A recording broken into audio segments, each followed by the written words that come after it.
Hello दोस्तों, welcome to my YouTube channel Abhishek competitive zone.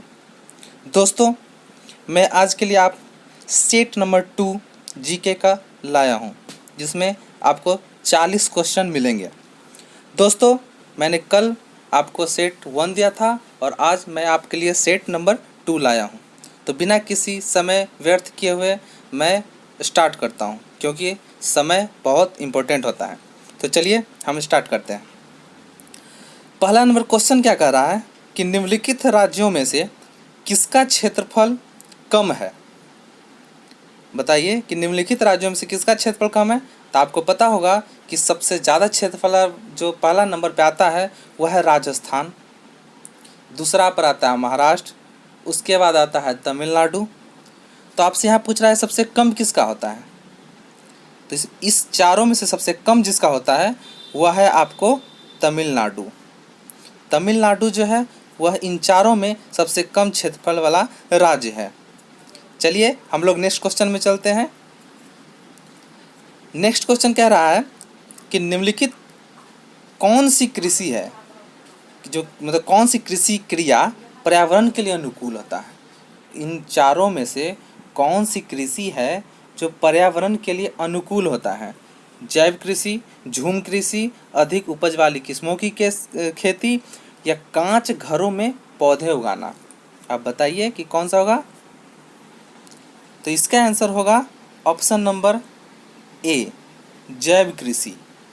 जो जैव कृषि है वह पर्यावरण के लिए सबसे अनुकूल होती है। और जो आपको झूम का जो खेती होता है ये आपको असम में होता है। इसका असम में सबसे ज़्यादा उत्पादन झूम खेती का होता है। और सी जो है वह अधिक उपज वाली किस्म, ये कांटेदार जो जगह होती है, जो कांटेदार होती है, वहाँ पे इसका खेती ज़्यादा होता है। चलिए हम लोग नेक्स्ट क्वेश्चन में चलते हैं। नेक्स्ट क्वेश्चन क्या कह रहा है कि सूर्य के परितः एक परिक्रमा के लिए निम्नलिखित में से कौन सा ग्रह अधिकतम समय लेता है। तो आपको पता होगा कि सूर्य के सबसे नज़दीक ग्रह कौन होता है, बुध। तो ऑफकोर्स सी बात है कि बुध जो है वह सबसे कम समय में लेता होगा। तो आपको पता होना चाहिए कि बुध जो है ना, वो बुध का समय है आपको 88 डेज। कितना है, 88 डेज। लेकिन ये तो सबसे कम लेता है। यहाँ पूछ रहा है आपसे सबसे ज़्यादा समय। तो आपसे सबसे ज़्यादा समय इन चारों में कौन लेता है। तो आपका आंसर हो जाएगा ऑप्शन नंबर बी।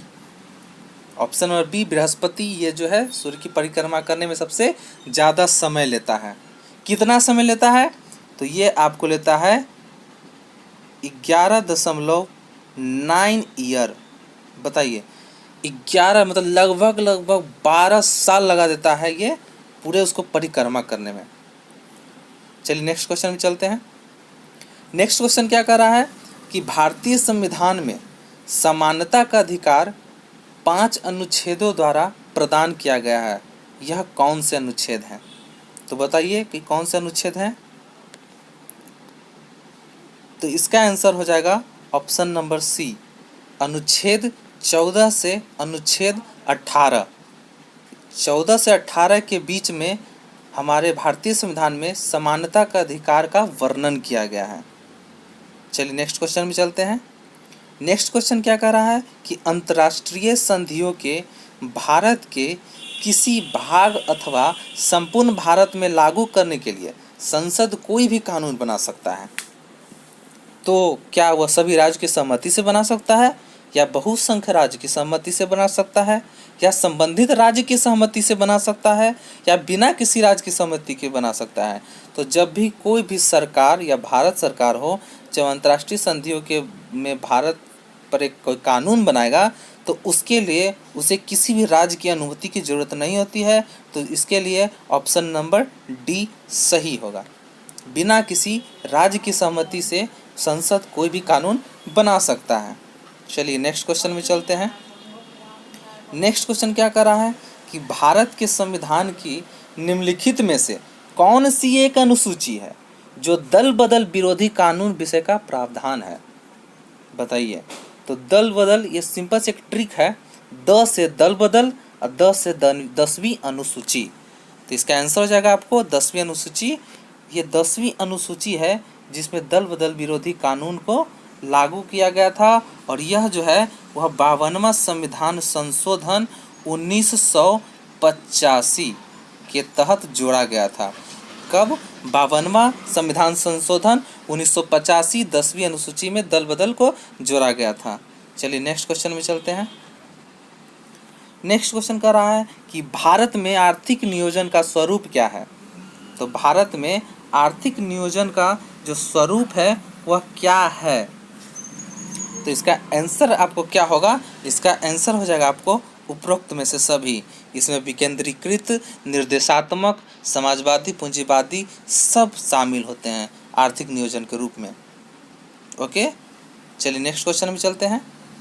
निम्नलिखित में से कौन सा उपाय है जो मुद्रास्फीति को नियंत्रित करता है।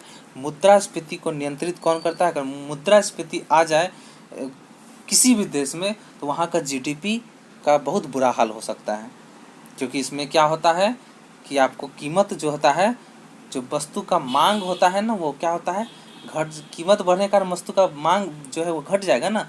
किसी कोई वस्तु का अगर आज 10 रुपये दाम है तो आज खूब बिक रहा है, अगर वो वस्तु का दुगना दाम हो जाए तो ऑफकोर्स सी बात है कि वो कम हो जाएगा। तो उससे क्या होगा? कम हो जाएगा तो मुद्रास्फीति आएगा। लेकिन उसको नियंत्रण करने के लिए क्या किया जाता है? तो उसको नियंत्रण करने के लिए साख पर नियंत्रण, सार्वजनिक व्यय में कमी और सार्वजनिक वितरण प्रणाली का उचित प्रयोग, ये सभी इसमें किए जाते हैं। इसी सभी के स्वरूप को एक साथ लाकर हम मुद्रास्फीति को नियंत्रण कर सकते हैं। चलिए नेक्स्ट क्वेश्चन में चलते हैं। नेक्स्ट क्वेश्चन कह रहा है कि गुप्तकालीन हिंदू धर्म के 2 प्रमुख देवता कौन हैं। बताइए कि गुप्तकालीन हिंदू धर्म के 2 प्रमुख देवता जो है वो कौन है। तो इनका ऑप्शन नंबर क्या हो जाएगा? ऑप्शन नंबर हो जाएगा इनका बी, शिव और विष्णु। शिव भगवान और विष्णु भगवान जो थे वह गुप्त काल में हिंदू धर्म के प्रमुख देवता थे। आई होप कि आप लोग को समझ में आ रहा होगा और अच्छा भी लग रहा होगा, इसलिए आप वीडियो को लाइक सब्सक्राइब जरूर करते चलें। चलिए नेक्स्ट क्वेश्चन में चलते हैं। नेक्स्ट क्वेश्चन कह रहा है कि किस राज्य का सचिवालय भवन जो है वह राइट्स बिल्डिंग के नाम से जाना जाता है। कौन सा राज्य का सचिवालय भवन राइट्स बिल्डिंग के नाम से जाना जाता है? तो इसका आंसर हो जाएगा पश्चिम बंगाल। जो पश्चिम बंगाल का जो सचिवालय भवन है उसे हम लोग राइट्स बिल्डिंग के नाम से जाने जाता है। ठीक है, चलिए हम लोग नेक्स्ट क्वेश्चन में चलते हैं। नेक्स्ट क्वेश्चन कह रहा है कि जो निम्नलिखित में से कौन सा देश है जो यूरोपीय संघ का राजनीतिक भागीदार है। यूरोपियन संघ यानी यूरोपियन यूनियन, ना कि यूनाइटेड नेशन। लेकिन अगर यहाँ यूनाइटेड नेशन भी होता तो अगर इन चारों के मुताबिक फिर भी आंसर सेम ही होता। इसमें यूरोपियन संघ का भी आंसर सेम होगा अगर इन चारों ऑप्शन में चुना जाए, और यूरोपियन और यूनाइटेड नेशन भी में वही सेम होगा। तो इसका क्या आंसर होगा आप लोग जान चुके होंगे कि इसका आंसर होगा चीन, क्योंकि पाकिस्तान, बांग्लादेश, नेपाल नहीं है, चीन है और भारत भी नहीं है इसमें। नेक्स्ट क्वेश्चन में हम लोग चलते हैं। क्वेश्चन है संविधान के किस अनुच्छेद के तहत जम्मू कश्मीर को विशेष राज्य का दर्जा प्राप्त है। तो आप लोगों को पता है कि अभी जो विशेष राज्य का दर्जा है वो हट चुका है। 5 अगस्त पिछले साल ये इसको हटा दिए हैं मोदी गवर्नमेंट ने। तो आपको पता ही होगा, ये तो बहुत इजी क्वेश्चन है। तो क्या हो जाएगा? ऑप्शन नंबर डी 370 जो है वो जम्मू कश्मीर का विशेष राज्य का दर्जा है। नेक्स्ट क्वेश्चन आते हैं। नेक्स्ट क्वेश्चन कर रहा है कि भारत के जो राष्ट्रीय पक्षी है जो मोर है उसको कब मान्यता प्राप्त हुई है। तो राष्ट्रीय पक्षी मोर को जो मान्यता प्राप्त हुई है वह है 1952 में। 1952 ईस्वी में राष्ट्रीय पक्षी मोर को मान्यता प्राप्त दी गई थी। नेक्स्ट क्वेश्चन, बुखारेस्ट किस देश की राजधानी है। बुखारेस्ट लगता है मिस प्रिंट हो गया है, यहाँ बूडापेस्ट होगा। गलती से आप लोग देख लें कि बूडापेस्ट होगा, और जो बूडापेस्ट है वो हंगरी का राजधानी है। तो यहाँ तो आंसर इनमें से कोई नहीं हो जाएगा, आंसर हो जाएगा इनमें से कोई नहीं, यहाँ बूडापेस्ट होगा, मिस प्रिंट हो गया है। तो आप लोग इसे देख लीजिएगा। और नेक्स्ट क्वेश्चन में आते हैं। स्टीपल शब्द किस खेल से संबंध है। तो जो स्टीपल शब्द देखिए, आपको हर एनटीपीसी चाहे ग्रुप डी आपका हर जो भी शिफ्ट होगा उसमें एक क्वेश्चन आपको इस खेल से ज़रूर रहेगा। खेल से संबंधित आपको जरूर रहेगा, या तो पूछ देगा कि बताओ कि इस कोर्ट कौन सा है, मैदान किस किस खेल के अथी का कहा जाता है, या फिर आपसे किसी खेल के अथी के बारे में पूछ दिया गया कि बोलो स्टीपल जो है वो किस जैसे हो गया, या बहुत सारा खेल से संबंधित होता है। तो आपसे खेल से हर क्वेश्चन एक न एक जरूर कभी न कभी हर शिफ्ट में पूछता ही और पूछेगा। तो स्टीपल शब्द जो है वो आपको हॉर्स रेसिंग से संबंधित है। किससे है? Horse racing. Next question. हाँ, ये क्वेश्चन देखिए, बहुत इंपॉर्टेंट क्वेश्चन है। बोला है कि दिए गए परिपथ में डैश का प्रभाव वामाव्रत होता है। यहाँ वामाव्रत का मतलब होता है एंटी क्लॉकवाइज। ओके, पूछ रहा है कि मतलब जो परिपथ दिया गया है इसमें इन चारों में से कौन है जो एंटी क्लॉकवाइज प्रभाव होता है। तो इसका आंसर हो जाएगा इलेक्ट्रॉन। इस जो परिपथ में इलेक्ट्रॉन है वह एंटी क्लॉकवाइज प्रवाह होते हैं। ठीक है, इस क्वेश्चन को देख लीजिएगा, बहुत इंपॉर्टेंट क्वेश्चन है। नेक्स्ट क्वेश्चन, पहाड़ से गिर रहे किसी पिंड में क्या होती है। तो पहाड़ से जो गिर रहा है पिंड, जो ऊपर से कोई पिंड गिरेगा, जैसे बॉल फेंक मतलब पहाड़ बॉल से गिरा या कोई आदमी ही गिरा, तो उसमें जो होता है ना, उसमें गतिज ऊर्जा और स्थितिज ऊर्जा दोनों होती है। ओके, ये क्वेश्चन भी बहुत बार पूछा गया है, इसलिए इस क्वेश्चन को पर ध्यान दें। पहाड़ से गिर रहे किसी पिंड में गतिज ऊर्जा और स्थितिज ऊर्जा दोनों होती है। नेक्स्ट क्वेश्चन, बोला है कि 70 केजी के भार को उठाने के लिए 9800 जूल की ऊर्जा का प्रयोग किया गया, तो भार को कितनी ऊंचाई तक उठाया गया होगा। ठीक है, 70 केजी अगर भार है को हम उठाने में हमको अगर 9800 जूल ऊर्जा खपत हो रही है, तो बताइए कि उस भार को हम कितना ऊंचा तक उठाए होंगे। तो इसका जो है ना एक मतलब फार्मूला होता है। ठीक है, उस फार्मूला का आप ध्यान रखें। उस फार्मूला क्या होता है? फार्मूला जो होता है वो होता है W, क्या होता है? W is equal to mgh। ठीक है, तो यहाँ पे अगर आप W की जगह कितना वर्क कितना खर्चा हो रहा है, कार्य हो रहा है आपको 9800 जूल। फिर m कितना है, मास कितना है, इसका द्रव्यमान कितना है 70 kg है। g आपको कितना होगा 99.8, तो आप इसको 10 रख लें, 10 रख लीजिएगा तो आपको सही आ जाएगा, क्योंकि यहाँ पे आप जो भी है आपको वो पॉइंट में नहीं है ना, इसे पॉइंट में आ जाएगा तो आप 10 रखें। और h पूछ ही रहा है आपसे तो h कर दीजिएगा। जब आप इसको काटिएगा तो आपका आंसर आ जाएगा 14 मीटर। कितना हो जाएगा? 14 मीटर। आप करके देख लीजिएगा, नहीं आएगा तो आप कमेंट बॉक्स में ज़रूर लिखिएगा। चलिए नेक्स्ट क्वेश्चन में आते हैं। नेक्स्ट क्वेश्चन कह रहा है कि कार्य शून्य होने की स्थिति में जो विस्थापन यानी डिस्प्लेसमेंट जो है वह लगाए जाने वाले बल के बीच का कोण कितना होता है। जब कार्य शून्य होता है उसकी स्थिति में विस्थापन और लगाए जाने वाले बल के जो बीच है उसका कोण कितना होता है। तो इसका आंसर हो जाएगा 90 डिग्री। ठीक है, 90 डिग्री का कोण होता है विस्थापन जो बल लगता है उसके बीच में। नेक्स्ट क्वेश्चन, एक सेल के विस्फोट के बाद जब कोई सेल विस्फोट करता है तो वह कई टुकड़ों में अलग अलग दिशाओं में उड़ जाता है, लेकिन एक स्थिति जो है वह संरक्षित रहता है। वह स्थिति इन चारों में कौन सा है? बल है, स्थिति ऊर्जा है, संवेग है या कार्य है। तो इसका आंसर हो जाएगा संवेग। संवेग ही एकमात्र स्थिति है जो संरक्षित रहती है, बाकी सब टुकड़ों में अलग अलग दिशा में उड़ जाते हैं।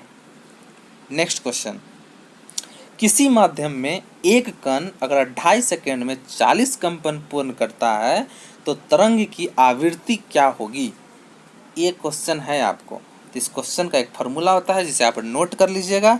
फार्मूला क्या होता है? फार्मूला होता है n यानी कि आवृत्ति इजकल टू k यानी कि कंपन बाय आपको हो जाएगा टाइम यानी सेकेंड। जब आप इसे काट के देखिएगा, जब इसे आप पुट करिएगा वैल्यू उसके बाद काटिएगा तो आपको देखिएगा कि आंसर आपका आ जाएगा 16 हर्ज यानी कि 16 हर्ज होगी इसकी आवृत्ति।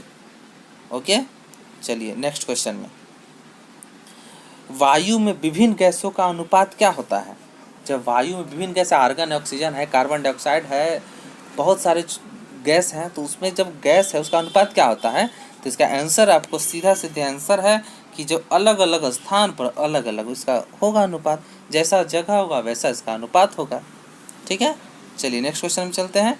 क्वेश्चन है कि चूने के जल में क्या होता है? सोडियम हाइड्रोक्साइड होता है, कैल्शियम हाइड्रोक्साइड होता है, सोडियम कार्बोनेट होता है, या फिर कैल्शियम क्लोराइड होता है? तो ये बहुत ही ईजी क्वेश्चन है, इसको आप जानते ही होंगे। तो इसका आंसर क्या होगा? इसका आंसर हो जाएगा कैल्शियम हाइड्रोक्साइड। ठीक है, इसका सूत्र क्या होता है? इसका सूत्र होता है CaOH का होल 2, CaOH का होल 2 कैल्शियम हाइड्रोक्साइड का सूत्र होता है। ठीक है, नेक्स्ट क्वेश्चन। लोहे की वस्तुओं में जंग क्या बनने से लग जाती है? मतलब लोहे जो है उसमें वस्तुओं में जंग जो है वो क्या बनने से लग जाती है? फेरस क्लोराइड, फेरस और फेरिक हाइड्रोक्साइड का मिश्रण, फेरिक सल्फेट या फेरिक क्लोराइड? तो चलिए इसका आंसर हो जाएगा ऑप्शन नंबर बी, फेरस और फेरिक हाइड्रोक्साइड का जब मिश्रण होता है ना तब जंग बनने लगता है लोहे में। ठीक है, नेक्स्ट क्वेश्चन में आते हैं। नेक्स्ट क्वेश्चन क्या कह रहा है कि दो विलयनों को कब आइसोटोनिक कहा जाता है? जब दो विलयन को हम कब आइसोटोनिक कह सकते हैं? तो उसको हम तब कह सकते हैं जब उसका परासरण दाब जो है समान हो। जब परासरण दाब समान होता है तब उसको हम आइसोटोनिक कह सकते हैं दो विलयनों को। तो क्वेश्चन को आप याद रखें, क्वेश्चन मोस्ट इंपॉर्टेंट क्वेश्चन हम प्रीवियस ईयर से चुन कर लाए हैं। नेक्स्ट क्वेश्चन है कि जब दो जीव साथ रहे तथा एक को लाभ हो तथा दूसरे को कोई लाभ न हो तो क्या कहलाता है? तो ये क्वेश्चन थोड़ा हार्ड भी है, तो इसे आप ध्यान से याद कर लीजिएगा। तो इसका आंसर हो जाएगा ऑप्शन नंबर डी, कॉमेंसलिज्म। क्या कहते हैं इसे? कॉमेंसलिज्म। नेक्स्ट क्वेश्चन, डार्विन का सिद्धांत क्या था? इन चारों में जो है डार्विन का सिद्धांत क्या था? तो इन चारों में जो है डार्विन का सिद्धांत था ऑप्शन नंबर बी, प्राकृतिक चयनवाद यानी नेचुरल सेलेक्शन। डार्विन का सिद्धांत क्या था? प्राकृतिक चयनवाद यानी नेचुरल सेलेक्शन। ठीक है, नेक्स्ट क्वेश्चन में आते हैं। नेक्स्ट क्वेश्चन क्या कह रहा है कि सूर्य के प्रकाश से जब परावैंगनिक जो किरण है, विकिरण है, वो क्रिया से क्या उत्पन्न होता है? तो आपको पता होगा कि जब सूर्य के प्रकाश से परावैंगनिक विकिरण होता है तो उससे जो होता है वो ओजोन यानी O3 का उत्पन्न होता है, और ओजोन जो होता है वो बहुत ही खतरनाक गैस है। ठीक है ना, इसलिए ये सब गैस पृथ्वी पर आने नहीं देता है। चलिए नेक्स्ट क्वेश्चन, एक माइक्रोन होता है। एक माइक्रोन जो होता है, ऐसे तो इससे भी आता तो आप तो ऐसे बना सकते हैं। जब जैसे ही हम लोग देखते हैं कि 1 माइक्रोन है तो हम लोग क्या कहते हैं? तुरंत 0.001 मिलीमीटर लगा देते हैं। लेकिन इस फॉर्म में दिया हुआ है तो इसको जब हम यहाँ से पॉइंट हटाएंगे तो पॉइंट हटाने के बाद हो जाएगा ये 1000। 0 से कोई मतलब नहीं, 1/1000 यानी option number A. Okay, 1 micron बराबर। नेक्स्ट क्वेश्चन में, भारतीय रिजर्व बैंक ने डिजिटल भुगतान को मजबूती प्रदान करने के लिए किसकी अध्यक्षता में एक समिति का गठन किया है? उनका नाम बताना है।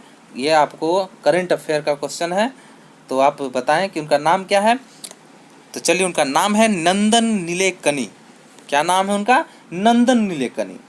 ओके, नेक्स्ट क्वेश्चन, हाल ही में जारी हेनरी पासपोर्ट इंडेक्स में सबसे पावरफुल पासपोर्ट वाला देश कौन है?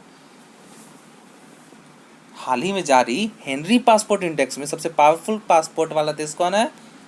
फ्रांस है, डेनमार्क है, जापान है, जर्मनी? कौन है? तो इसका आंसर है option number B, Japan. Japan जो है वह पासपोर्ट इंडेक्स में सबसे पावरफुल देश है। नेक्स्ट क्वेश्चन, भारत के किस नगर में दुनिया का सबसे बड़ा क्रिकेट स्टेडियम निर्माण हुआ है? तो आपको पता ही होगा, इसमें किसी को बताने की जरूरत भी नहीं है। तो वह है अहमदाबाद। अहमदाबाद में दुनिया का सबसे बड़ा क्रिकेट स्टेडियम हुआ है निर्माण। चलिए नेक्स्ट क्वेश्चन आते हैं कि निम्नलिखित किस राज्य ने one family one job scheme launch की है? तो हर राज्य की बस की बात तो नहीं, कहीं पॉपुलेशन ज़्यादा है, कहीं एकदम कम है। तो आपको पता है कि इन चारों में जहाँ सबसे कम है वहाँ ही ये स्कीम लागू हुआ होगा। तो इसका आंसर हो जाएगा option number B, Sikkim. Sikkim में one family one job scheme launch हुई है। बिहार में पॉसिबल नहीं है, एक तो ऐसी बेरोजगारी बढ़ते जा रहा है, पता नहीं कि क्या सरकार क्या चाहती है, कुछ समझ से बाहर नहीं है। अब सिक्किम छोटा राज्य है, वहाँ का अपना स्टेट गवर्नमेंट ने एक स्कीम निकाला और अच्छा भी स्कीम है। सबके पैसा ऐसा हो तो फिर तो कोई बेरोजगार रहेगा ही नहीं। चलिए नेक्स्ट क्वेश्चन में आते हैं। सवर्णों को 10% आरक्षण देने वाला देश का पहला राज्य, जो सवर्ण को मिला है 10% आरक्षण, वो देश का पहला राज्य कौन है? Option number 1 Gujarat. गुजरात से सबसे पहले 10% आरक्षण दिया था सवर्णों को। Okay, next question. निम्नलिखित में से किस दिन पूरे विश्व में अंतर्राष्ट्रीय नस्लीय भेदभाव उन्मूलन दिवस मनाया गया है? निम्नलिखित में से कौन सा दिन है जो विश्व में अंतर्राष्ट्रीय नस्लीय भेदभाव उन्मूलन दिवस मनाया गया है? बताइए। चलिए, इसका आंसर हो जाएगा 21 मार्च। कब हो जाएगा? 21 मार्च को पूरे विश्व में अंतर्राष्ट्रीय नस्लीय भेदभाव उन्मूलन दिवस मनाया गया है। ठीक है, आते हैं नेक्स्ट क्वेश्चन में। जेट एयरवेज के संस्थापक और चेयरमैन का नाम क्या है जिन्होंने हाल ही में पद से इस्तीफा दिया है? पद से वो इस्तीफा दे दिए हैं एयरवेज के संस्थापक और चेयरमैन, तो उनका नाम आपको बताना है। तो उनका नाम क्या है बताइए? तो उनका नाम है नरेश गोयल। क्या नाम है? Naresh Goyal, option number D. Next question. निम्नलिखित में से किसे हाल ही में नौसेना प्रमुख पद के लिए चयनित किया गया है? नौसेना, ये सब क्वेश्चन बहुत इंपॉर्टेंट है, जानना जरूरी है। सब करंट में ही आता है कि कभी चेंज हो जाता है, कब चेंज हो जाए कहना कठिन है, तो इसे याद करके चलें। तो इसका आंसर हो जाएगा option number A, vice admiral Karambir Singh को नौसेना प्रमुख पद चयनित किया गया है। Okay, next question. निम्नलिखित में से किसे हाल ही में फिल्म फेयर पुरस्कार 2019 में सर्वश्रेष्ठ अभिनेत्री का पुरस्कार मिला है? 2019 का फिल्म फेयर पुरस्कार अभिनेत्री किसे मिला है? तो पता ही होगा कौन होगा, जिसे अभी ही सबसे मोस्ट डिसलाइक वीडियो पर जो डिसलाइक मिला है, आलिया भट्ट जी, उन्हीं को है। 2019 में फिल्म फेयर पुरस्कार मिला था और केसरी फिल्म को नहीं मिलकर, और वो क्या बोलते हैं, गली बॉय जैसे फिल्म को मिला, जो केसरी फिल्म इतना अच्छा था। तो यही सब आजकल चलता है, क्या कीजिएगा। तो आलिया भट्ट को 2019 में सबसे अभिनेत्री का पुरस्कार मिला। चलिए नेक्स्ट क्वेश्चन में चलते हैं। CCPA का पूर्ण रूप क्या है? CCPA का पूर्ण रूप क्या है? तो इसका आंसर हो जाएगा आपको central consumer protection authority, option number B, central consumer protection authority. Okay, next question में चलते हैं और ये है आपका लास्ट क्वेश्चन। क्वेश्चन है कि 21वीं सदी का सिल्क रूट किसको कहा जाता है? 21वीं सदी का सिल्क रूट किसको कहा जाता है? 21वीं सदी का सिल्क रूट कहा जाता है 21वीं सदी का सिल्क रूट कहा जाता है भारत और बांग्लादेश के बीच समुद्री कड़ी को।